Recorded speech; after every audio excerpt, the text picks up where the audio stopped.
banyak sekali bidang-bidang dalam manusia.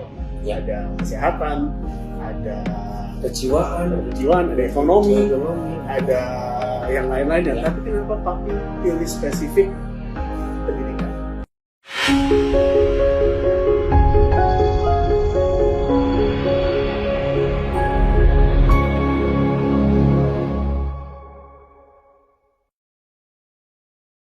Hai, ketemu gua Michael dari EVA, Education for All.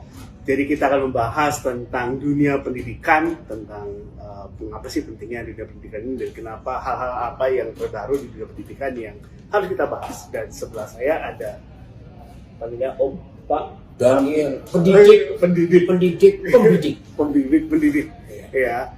Bapak Daniel Alexander, dan kita akan bicara tentang beliau, terus tentang apa yang beliau sudah kerjakan, terutama di Papua, dan tentang sekolah-sekolah yang didirikan di Papua, dan ada ratusan kan Pak ya? Enggak lah, puluhan aja.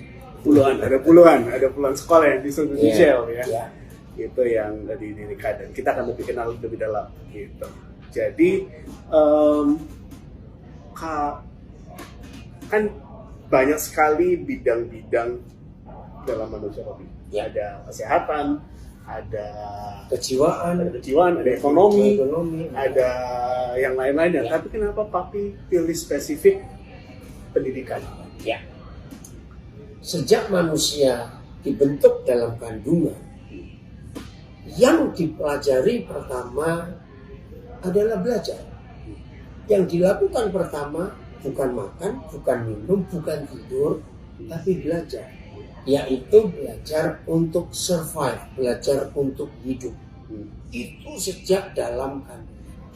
Waktu manusia itu mau lahir, dia pun harus belajar bagaimana pindah dari kegelapan 9 bulan 10 hari, keluar menuju dunia lewat rahim mamanya.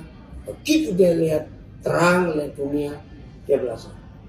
Terus sampai akhir hidup kita, manusia itu belajar. Jadi maaf, yang pertama bukan makan, tapi belajar. Jadi oleh karena itu Papi akhirnya, karena Papi aja ya, panggil Papi akhirnya pilih dunia pendidikan gitu. Karena itu memang kayak dasarnya manusia itu pertama kali itu belajar. Terus pertanyaan menarik nih Papi, di antara seluruh belahan Indonesia dari timur ke barat, kenapa Papi pilih spesifik Papua? Ya. Sebetulnya saya tidak pernah punya fokus Papua. Tapi secara keseluruhan, saya itu ingin mencari sebuah tempat di Indonesia, yang dapat perlakuan kurang adil atau tidak adil, tidak seimbang. Akhirnya melihat Papua. Bayangkan, tidak ada pulau di dunia, bukan cuma di Indonesia, yang kekayaan alamnya, nature resource-nya begitu banyak selain Papua. Tapi faktanya orangnya miskin. Dan itu menyedihkan sekali. Nah, dibandingkan dengan pulau-pulau lain di Indonesia, maaf kita melihat Papua. Maka yang diperlukan oleh saudara kita di Papua, anak-anak Papua, adalah pendidikan. Untuk mereka suatu hari nanti bisa mengelola tanahnya sendiri, dan maaf, mereka bisa jadi tuan di tanahnya sendiri. Jadi tuan di tanahnya sendiri. Harus. Jadi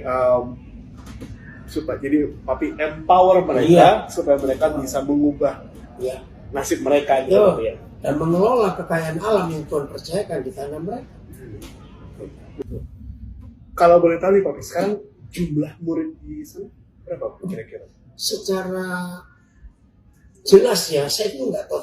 Kalau bagian pendidikan masih tahu. Ya, kurang lebih 4.000-an untuk Papua saja. Dan itu gratis.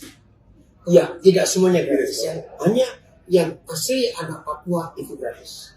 Banyak yang gratis. Gratis. Ya, Michael juga pernah bekerja di sekolah dan tidak mudah memberikan beasiswa dengan gratis.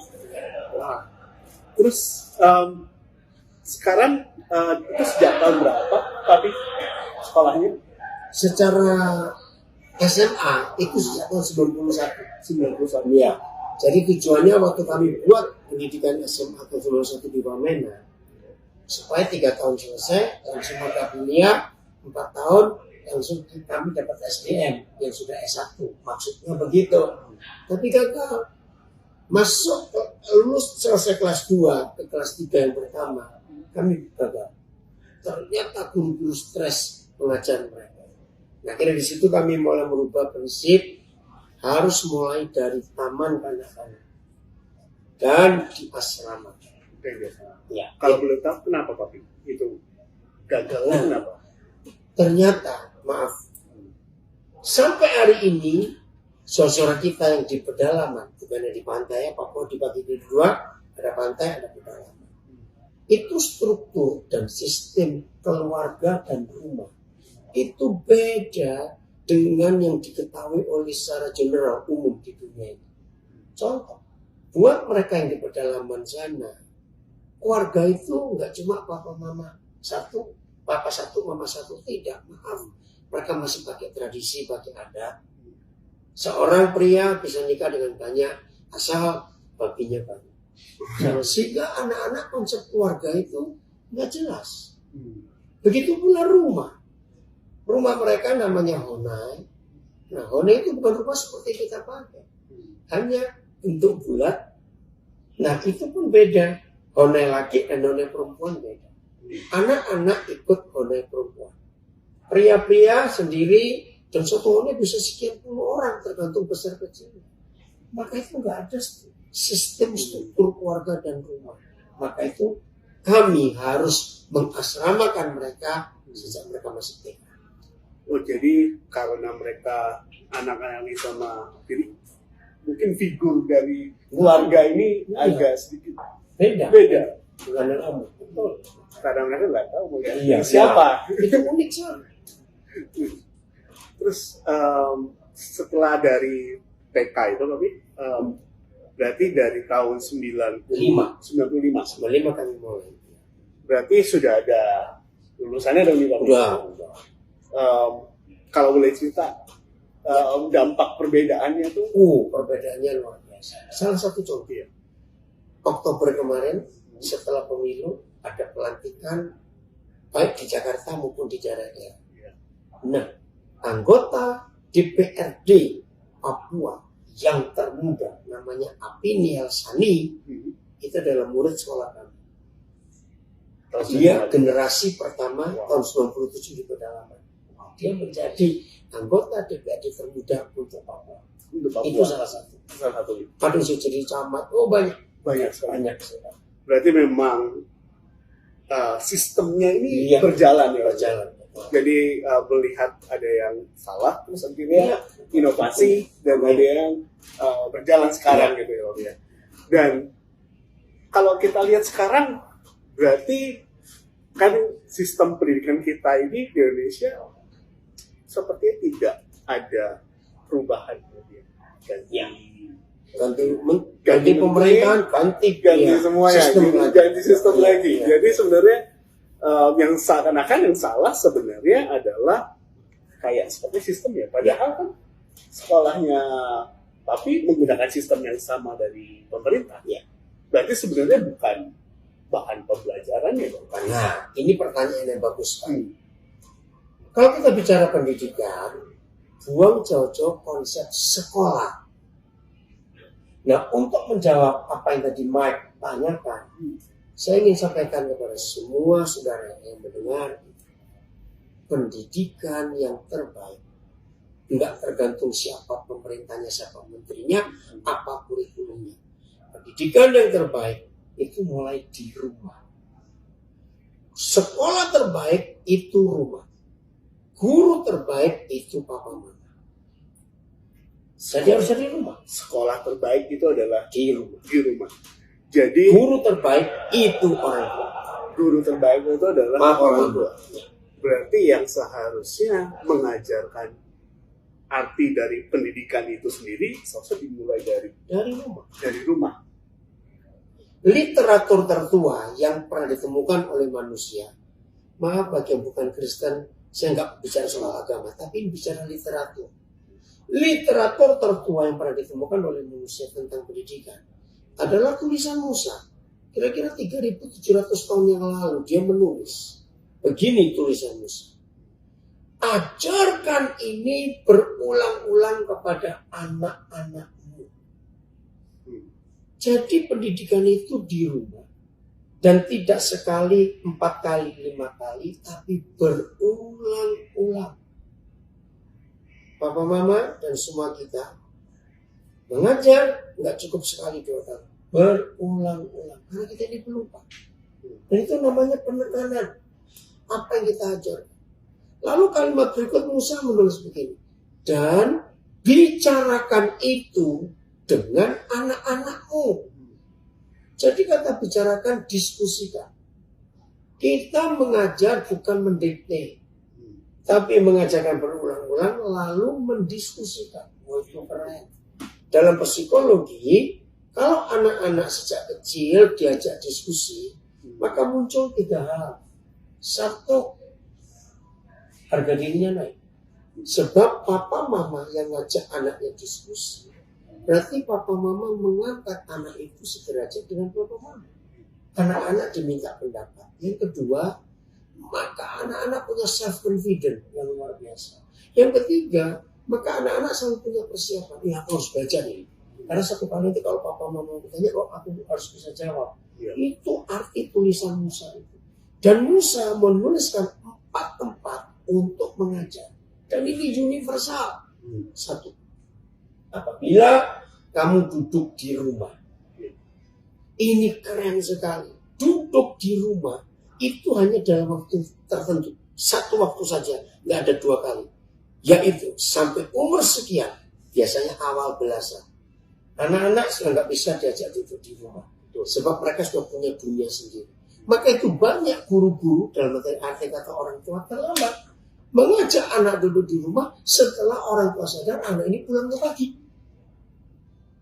Kalau sampai anak usia itu diminta duduk di rumah, perang. Itu tempat pertama. Tempat kedua, keren.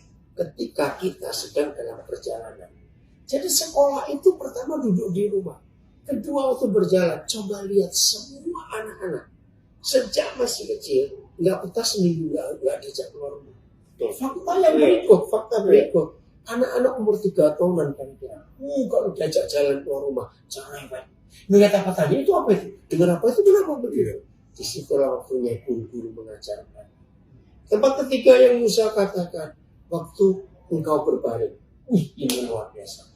Mengapa semua anak balita usia di bawah 10 tahun sebelum tidur mesti minta cerita? Ternyata cerita anak-anak sebelum tidur itu modal mimpi. Nah, dari tulisan Musa itu, children psychology, ilmu jiwa anak-anak membongkar. Anak-anak itu disebut jenius. Beda dengan pandai. Jenius itu karena imajinasi. Nah, ternyata anak-anak yang punya imajinasi kuat itu karena suka mimpi. Maka itu dalam children psychology yang disebut anak-anak itu harus mimpi sehari minimal 20 kali. Jangan kita mimpi sebanyak itu, jadi gak bangun-bangun. Itu hanya untuk anak-anak. Nah, modal mimpi mereka adalah cerita yang didengar dari nenek, dari opa, dari mama, dari papa, dari kakak sebelum tidur. Maka itu ketika anak-anak itu sebelum tidur minta cerita atau lewat DVD, di situ mimpi mereka akan dilengkapi. Maka itu betapa hebatnya orang tua. Kalau waktu anak mau tidur, kita ceritakan tentang tokoh-tokoh hebat di dunia. Cerita-cerita anak-anak, maka imajinasi mereka akan baik. Nah, kalau mereka punya imajinasi yang kuat, dunia akan berubah. Karena imajinasi. Di pabrik-pabrik itu yang digaji orang yang punya imajinasi. Supaya itu ada inovasi. Kalau pandai, itu cuma kuat menghafal. Beda. Tempat-tempat ditulis oleh Musa, waktu kamu bangun. Jadi waktu anak-anak bangun perlu ditemani, karena mereka mau cerita, mimpinya apa? Menarik sekali sih Pak. Mereka pernah cerita, mereka pernah datang ke sebuah daerah di timur, terus kita menantang mereka anak-anak untuk cita-cita kalian mau jadi seperti apa? Jadi apa? Ya. Sangat dikagetkan bahwa mereka punya mimpi yang hampir seragam. Tidak ada yang berbeda. Semuanya hanya ingin menjadi pegawai pemerintahan. Ya. Oke. Padahal sebenarnya kalau dilihat seharusnya mereka punya imajinasi. Para kecil seharusnya mereka punya imajinasi yang luas gitu. Yang mungkin tanda kutip gila mungkin. Iya. Tapi Harusnya. tapi enggak gitu. Itu kenapa Pak? Ya karena peran orang tua di rumah hanya ke satu jurusan. Rata-rata PNS, maaf. Ya. Nggak lihat yang lain. Nah, maka itu peran papa mama itu penting. Berarti tujuan pendidikan itu sebenarnya kalau di diagram Maslow itu bukan cuma sampai di peringkat kedua saja memenuhi kebutuhan fisik dan mungkin punya cukup uang segala macam, tapi sebenarnya ada banyak. sebenarnya sampai ke aktualisasi diri itu, menemukan dirinya itu siapa. iya. Makanya tidak heran ada pepatah bilang tempat paling kaya di dunia ini adalah kuburan, ada yang. Iya, betul. Saya melihat itu. Kenapa? Kalau kita ke kuburan, baca petulisan siapa nama yang meninggal, siapa dia, dan usia berapa. Iya. Karena imajinasi kita, intelektual kita, semua skill kita waktu mati ikut terkubur di situ. Maka itu tempat yang paling kaya di dunia, bukan istana raja-raja, bukan bank, tapi kuburan. Di dalamnya terkubur juga semua baru yang dimiliki oleh seorang manusia. Benar itu. Jadi sebenarnya ini apa nih seharusnya yang harus kita lakukan nih? Oke, kalau misalkan mungkin saya di generasi yang mungkin orang tuanya tidak belum tahu sampai Iya. ini. Jadi seharusnya apa yang kita lakukan di sekarang? Saya mengambil kata-kata yang bagus dari Mother Teresa. Ya, ini orang hebat, dunia mengakui. Waktu dia mendapat hadiah Nobel Prize ya perdamaian, dan bicara di PBB, ada satu quotation kalimat yang dipakai sampai hari ini. Dia berkata gini, hai para pemimpin dunia, percuma kalian bicara perdamaian dunia. Pulang ke rumah, urus keluarga. Love starts from home.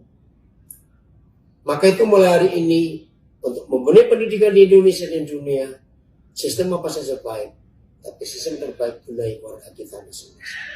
Papa mama hidup harmonis, hidup penuh damai, anak-anak akan luar biasa. Anak-anak luar biasa. Dan tidak memaksakan keinginan orang tua. Ya. Untuk jadi ini, jadi itu. Tidak hanya jadi PNS Iya. gitu. Karena kalau kita lihat data ini 60% orang katanya salah jurusan. Iya. Banyak, betul sekali. Karena S1-nya di disiplin ini kerjanya tempat. iya betul. Padahal akhirnya Berarti kalau nurutin pacarnya, aduh. Jadi kan seakan-akan kalau misalnya tujuannya kita mau ke Jakarta, tapi kita muter. Karena kita ngambil jurusan yang salah. Gitu. Jadi sebenarnya pendidikan itu tujuan utamanya bukan uang, bukan gelar, iya, tapi menemukan yang di dalam masing-masing orang itu apa. Harusnya semua pendidikan ke arah situ. Bayangkan kalau pendidikan berhasil, masing-masing orang ini kan keluar apa yang dalam diri. Ya itu maka itu papa mama harus hati-hati. Iya. Dan itu saya bisa bayangkan bahwa semua orang akhirnya suka dengan pekerjaannya, happy. Iya. Gitu. Karena Tuhan menanamkan itu betul. Karena ini maju pernyataannya. Jadi seringkali kan faktanya orang jadinya mengerjakan sesuatu jadi tidak senang karena itu memang passionnya nggak di situ, betul. nggak di situ. Kita mungkin melihat PR yang begitu banyak nih, tapi gitu kan. Terus tapi kan kita tidak bisa berhenti dan langsung membereskan itu semua, tapi kita harus sambil membereskan itu, tapi sambil kita harus mengejar ketertinggalan kita. Ya. Apalagi sekarang sudah ada disruptive technology, orang-orang yang mulai beralih kepada mesin, dan mungkin nanti tenaga kerja yang mulai berkurang karena akhirnya digantikan sama mesin. Akhirnya pengangguran bisa makin banyak kan. Jadi ini gimana Pak? Ya, Solusinya luar biasa. Kalau kita semua kembali kepada keluarga, teknologi boleh hebat, tetap peranan keluarga itu dibutuhkan oleh semua orang. Maka nggak akan ada pengangguran di dunia. Sebab bagaimanapun yang namanya manusia itu makhluk sosial, tetap ingin berinteraktif dengan sesama manusia, bukan dengan mesin. Maka itu kita kembali ke rumah. Nah, izinkan saya berkata ini. Ayo kita potong mata rantai kegagalan. Oke, dari kalian generasi milenial ini, potong, maaf, kesalahan kami orang tua, putus sampai di sini. Kalian mulai dengan yang baru. Melihat anak-anak bukan aset, tapi melihat anak-anak adalah generasi berikut. Dan kita, kalian sebagai orang tua, arahkan anak-anak menemukan diri. Mesin bisa hebat, teknologi hebat, tapi jangan lupa manusia tetap lebih hebat dari mesin. Nah, itu semua value ini, nilai ini akan didapat oleh anak-anak kalau lihat papa mamanya di rumah. Walaupun teknologi maju, tapi tetap di rumah kita ini manusia harus interaktif, makan bersama, waktu anak-anak masih kecil nonton TV bersama, itu luar biasa. Apa ngerjain bersama.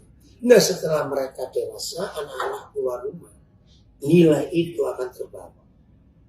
Jadi maka itu papa mama kalau di rumah jangan sibuk apa aja dengan apa itu gadget, jangan urus anak-anak. Berarti mindset yang kita muda harusnya kita jangan takut sama mesin. Teknologi, betul, jangan takut. Kita harus lebih hebat, karena kita lebih hebat. Ya. Gitu.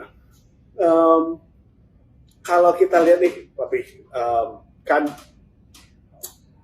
negara-negara di luar sana, sepertinya mereka jauh lebih siap nih.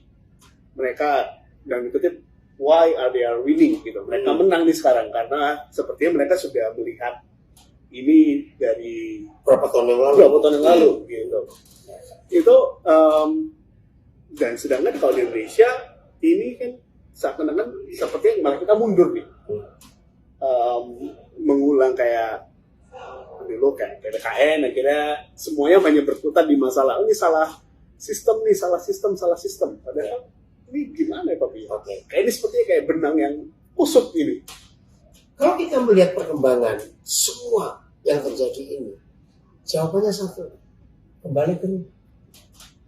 PPKN, pendidikan karakter, itu bukan di sekolah, itu di rumah. Tolong perhatikan Papa Mama. Puji Tuhan, kita bersyukur. Menteri Pendidikan kita yang baru luar biasa. Ya. Tapi lagi sekali, jangan mengharapkan sistem yang dibuat oleh pemerintah di rumah. Ayo Papa Mama, nilai value hidup, value macam-macam, tunjukkan kepada anak-anak. Maka kita nggak akan tertinggal. Memang kalau kita lihat fakta, kita yang di Asia atau di Indonesia dibanding Singapura, banding Korea, aduh ketinggalan jauh. Tapi ingat, Papa Mama peranannya nggak bisa diganti oleh apapun. Maka yang paling penting, harmonisnya Papa Mama, kebahagiaan Papa Mama itu pertahankan di rumah supaya anak-anak kita jadi orang-orang hebat. Gak akan tergilas oleh kemajuan teknologi, informasi teknologi yang luar biasa, tidak. Karena bagaimanapun anak-anak membutuhkan Papa Mama. Bagaimanapun anak-anak membutuhkan Papa Mama. Jadi kuncinya adalah bahwa pendidikan itu balik lagi ke rumah. Pendidikan bukan hanya masalah intelektual, sekolah yang bagus, kurikulum yang bagus, tetapi pendidikan itu rumah, Papa Mama. Mungkin closing statement. Oke. Jangan melihat anak-anak kita harus jadi orang hebat, orang ini tidak. Jadikan anak-anak kita manusia normal. Yang masing-masing kita punya kelebihan yang tidak dimiliki oleh yang lain. Ingat itu. Maka kalau papa mama berhasil meyakinkan anak-anak, anak kandung, 3 bersaudara, 4 bersaudara, yakinkan mereka. Kakakmu nomor 1, kelebihannya ini. Nomor 2, kelebihannya ini. Nomor 3, ini kelebihan keempat ini. Kalau anak-anak kita bisa menemukan, mengeksplor apa yang Tuhan tanamkan di diri masing-masing mereka, dunia ini luar biasa. Itu pesan saya kepada semua. Oke, terima kasih Papi Sama-sama. atas waktunya gitu kan. EVA, Education for All. Education for All. Ya, jadi subscribe, follow kita di Instagram, dan kita akan berbicara banyak hal tentang pendidikan, dan ini adalah podcast perdana kita, dan kita akan kembali ketemu lagi minggu depan bersama saya Michael. Sampai jumpa. Sampai jumpa.